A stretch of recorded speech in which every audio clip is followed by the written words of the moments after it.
And it goes a little something like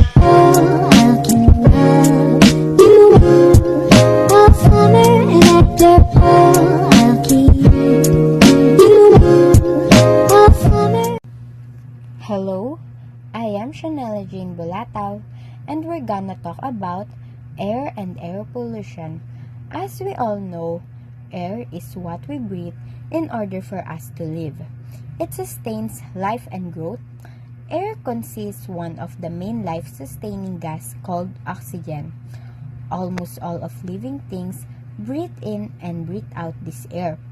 Nitrogen and carbon dioxide are also other gases that are vital for plants and their growth. Air pollution is the contamination of air due to the presence of substances in the atmosphere that are harmful to the health of humans and other living beings, or cause damage to the climate or to materials. As all bad things has bad effects, air pollution offers long-term health effects from air pollution include heart disease, lung cancer, and respiratory disease such as emphysema. Air pollution can also cause long-term damage to people's nerves, brain, kidneys, liver, and other organs. Some scientists suspect air pollutants cause birth defects. Hello, I am Zaire Guevara, and here I present you water and water pollution. Water has been a very essential part of our lives, just from our birth to our current life and daily life. Water for the environment helps to restore a more natural flow regime to rivers, creeks, and wetlands. The construction of dams and weirs has provided a more reliable source of water for people, but disrupted the natural flow cycle needed for healthy rivers and wetlands. As water could be helpful, it can still be deadly, especially when it's polluted. Water pollution occurs when harmful substances, often chemicals and microorganisms, contaminate a stream, river, lake, ocean, aquifer, or other body of water, degrading water quality and rendering it too toxic to humans or the environment. To put it bluntly, water pollution kills. In fact, it caused 1.8 million deaths in 2015 according to a study published in The Lancet. Contaminated water can also make you ill. Every year, unsafe water sickens about 1 billion people. In order to thrive, healthy ecosystems rely on a complex web of animals, plants, bacteria, and fungi, all of which interact, directly or indirectly, with each other. Harm to any of these organisms can create a chain effect imperiling entire aquatic environments. There are so many ways that we can take care of our water, if only we take actions not only to go with the flow. I am Kim Uluvat and I am here to tell you about the land and land pollution. Land's role to the environment is as important as air and water. Without it, we couldn't be stepping on anything. Trees won't grow and animals would have no place to live at. The land sustains every aspect of our lives, providing fundamental life support system and the foundation of our economy and society.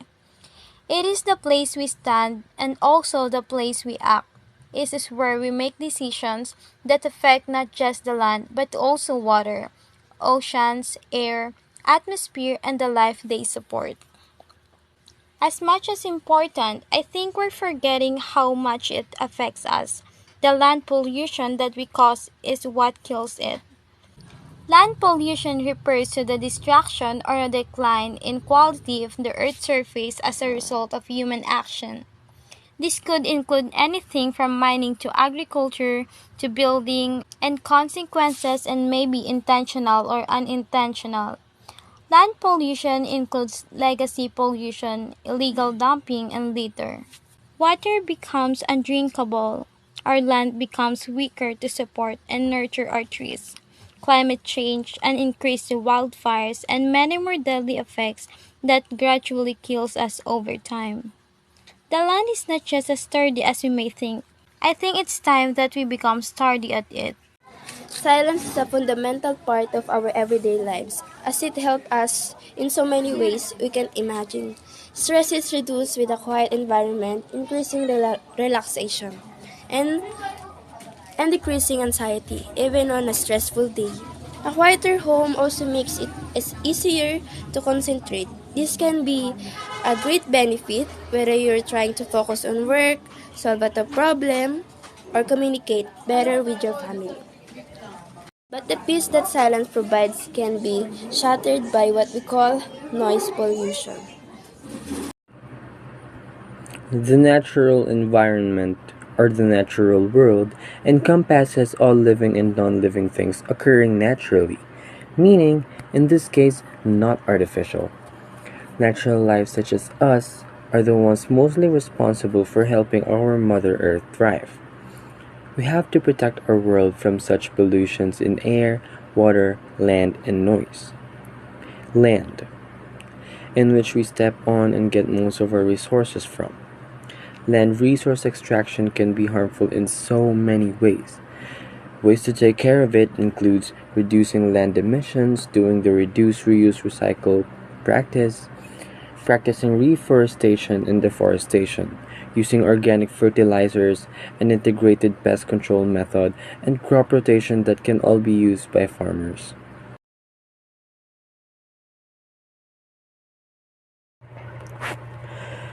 Air pollution is the pollution mostly caused by smokes from vehicles and public transportation.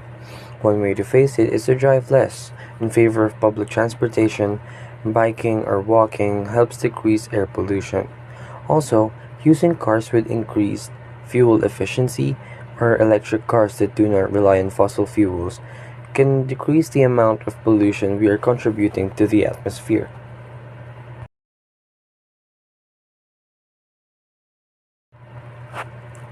Water pollution, a pollution that affects our drinking and bathing pleasure.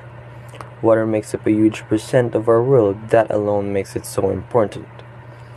We could cut down on chemicals and use environmental friendly or organic fertilizers and pesticides. Plant more trees and plants, do a beach cleanup if you live by the coast, or remove plastic from the rivers near your home.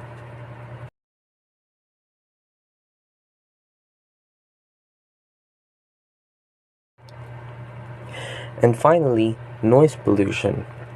Noise pollution is a complex part of our lives, as we can't really avoid it. Our world is dynamic to changes and is fast to adapt whether they like it or not. But we can reduce the noise for ourselves and others as well by lowering down the volumes of some of our appliances, blocking the noise sources as much as we could, and positioning ourselves away from noisy crowds.